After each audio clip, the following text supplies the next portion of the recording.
strange.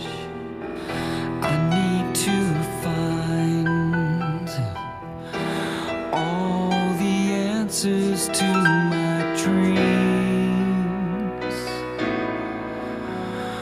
When I sleep at night, I hear the cries.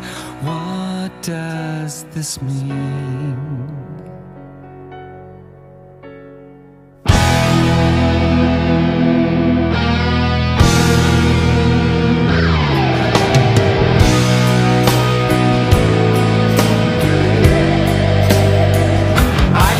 The door and traveled to another home. I met an older man, he seemed to be alone. I felt that I could trust him, he talked to me that night. Lad, did you know a girl was murdered here?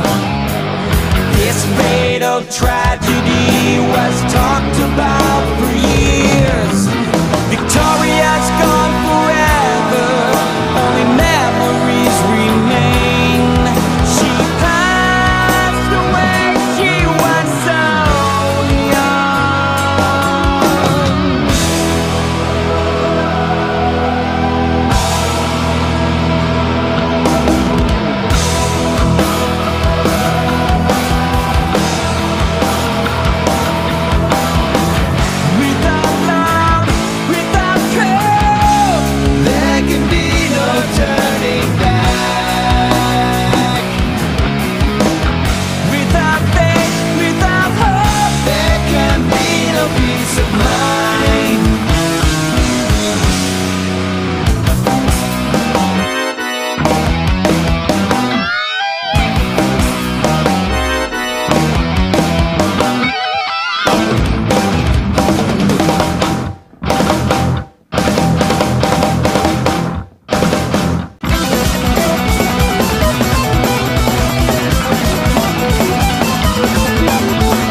Now it is time to see how you died.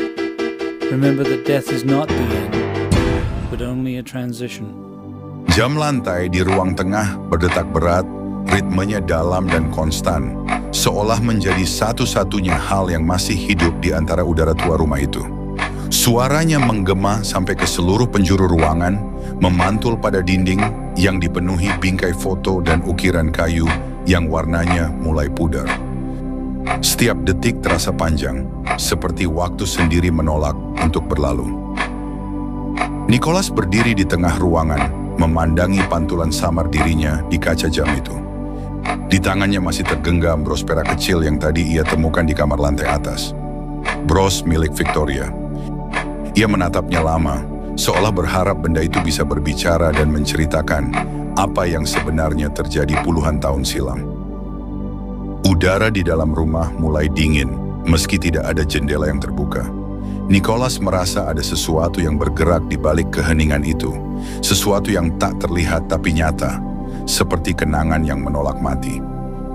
Ia menatap tangga kayu yang berderit pelan, lalu menoleh sekali lagi ke arah ruangan di mana ia sempat melihat bayangan Victoria berdiri. Semuanya kini kosong, hanya tersisa aroma samar bunga kering dan debu masa lalu.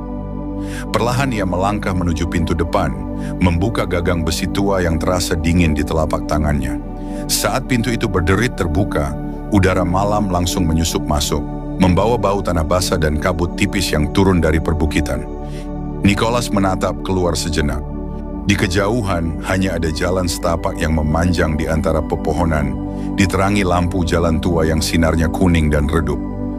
Ia menarik napas dalam-dalam sebelum melangkah keluar dan menutup pintu di belakangnya. Langkah-langkahnya bergema di jalan berbatu, sementara pikirannya dipenuhi pertanyaan yang tak kunjung menemukan bentuk. Siapa sebenarnya Victoria? Kenapa wajah dan suaranya begitu akrab? Dan kenapa setiap kali ia mencoba melupakan semuanya, bayangan itu justru semakin kuat, semakin nyata? Beberapa menit berjalan, di ujung jalan ia melihat rumah lain berdiri di bawah pohon oak tua. Rumah itu tak sebesar rumah pertama, tapi tampak lebih terawat. Lampu di berandanya menyala redup, menciptakan lingkaran cahaya kecil di tengah kabut malam. Nicholas ragu sejenak, lalu memutuskan untuk mendekat. Ada sesuatu dalam dirinya yang mendorong langkahnya, seolah ia tahu seseorang sedang menunggunya di sana. Ia mengetuk pintu 3 kali, suaranya pelan tapi jelas. Tak lama kemudian pintu itu terbuka, memperlihatkan seorang pria tua dengan rambut memutih dan mata yang tajam tapi ramah. Ada kelelahan yang samar di wajahnya, namun juga ketenangan yang aneh, seperti seseorang yang sudah lama berdamai dengan rahasia hidupnya sendiri. "Selamat malam," kata pria itu dengan suara berat namun lembut. "Kau tersesat, anak muda?" Nicholas menggeleng pelan. "Aku tidak tahu, aku hanya berjalan tanpa arah, tapi aku merasa harus ke sini." Pria itu tersenyum tipis, lalu mempersilakannya masuk.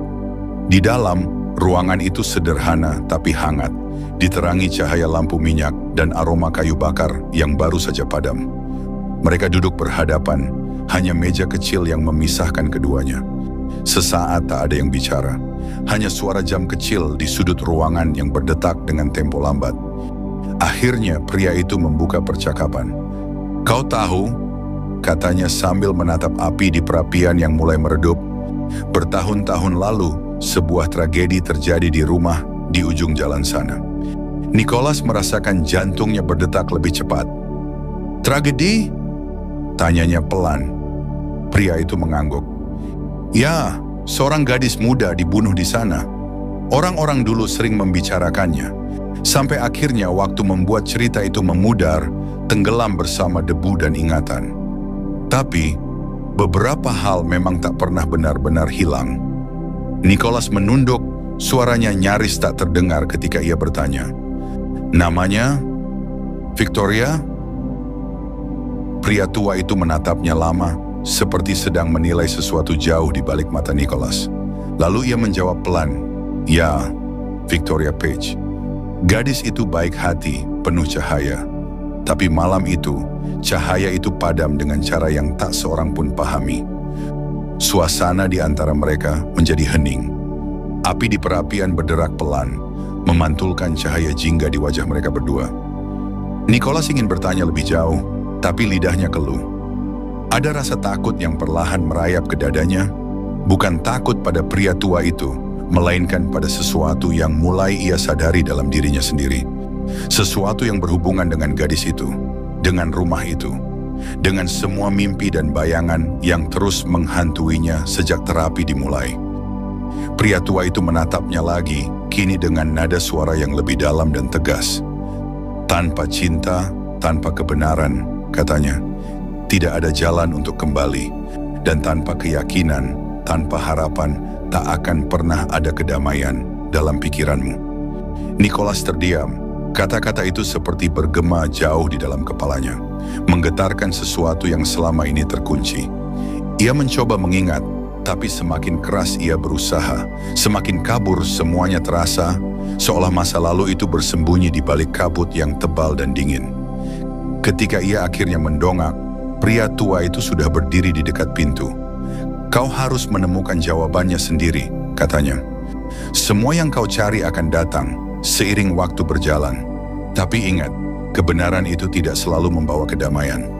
Lalu tanpa menunggu jawaban, pria itu membuka pintu dan berjalan keluar ke pekarangan yang gelap. Langkah kakinya perlahan menjauh, sampai akhirnya lenyap sepenuhnya, meninggalkan Nicholas sendirian di ruang yang kini terasa terlalu besar. Ia berdiri lama mendengarkan suara malam di luar sana. Kabut semakin tebal dan dunia di sekitarnya mulai memudar. Dalam kesunyian itu, hanya satu kalimat yang tersisa, bergema lembut di telinganya, Entah dari siapa, entah dari mana datangnya. Ingatlah, kematian bukanlah akhir, hanya sebuah transisi.